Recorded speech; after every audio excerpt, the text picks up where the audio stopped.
Engineer থেকে ফুটপাথে মাংস বিক্রেতা, জীবনযুদ্ধে হার না মানা এক চাকরি হারা বাবার গল্প আপনাকে চমকে দেবে। আকাশে চমকাচ্ছে বিদ্যুৎ, উঠেছে কালবৈশাখী ঝড়, হচ্ছে বৃষ্টি, তার মধ্যেও জীবন জীবিকার তাগিদে বৃষ্টিতে ভিজেই নিজের কর্ম করে যাচ্ছেন ভদ্রলোক। পরিবারের গুরুভার দায়িত্ব যে তার ওপর, যেন জীবনযুদ্ধে হার না মানা এক সৈনিক। জীবনের ঝুঁকি নিয়ে বৃষ্টিতে ভিজেই করে যাচ্ছেন কাজ চাকরিহারা এক বাবা।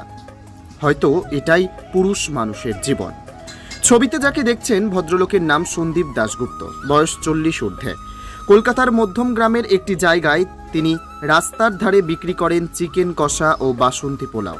আর তারই ভিডিও তুলে ধরেন সৃজিত রিয়া স্টোরি নামক এক কন্টেন্ট ক্রিয়েটার। আর তার ভিডিও তুলে ধরতে রীতিমতো সাড়া ফেলেছে সোশ্যাল জগতে। ভদ্রলোক একসময় জেট এয়ারওয়েজে চাকরি করতেন। তিনি ছিলেন ইঞ্জিনিয়ার। সাংসারিক জীবন চলছিল ভালোই, কিন্তু হঠাৎ নেমে আসে দুর্দিন। 2018 সালে তার জীবন থেকে চলে যায় চাকরি, বন্ধ হয়ে যায় কোম্পানি, নেমে আসে বড়ই দুর্দিন।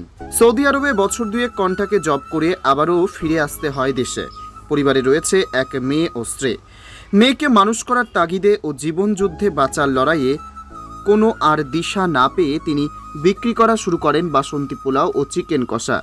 মেয়েকে মানুষ করার স্বপ্ন নিয়ে এগিয়ে চলেছেন এই চাকরিহারা বাবা। তবে তার ভবিষ্যতে ইচ্ছে আছে একটি রেস্টুরেন্ট করার, যেখানে মধ্যবিত্তরা পেট পুড়ে খেতে পারবে অল্প টাকায়।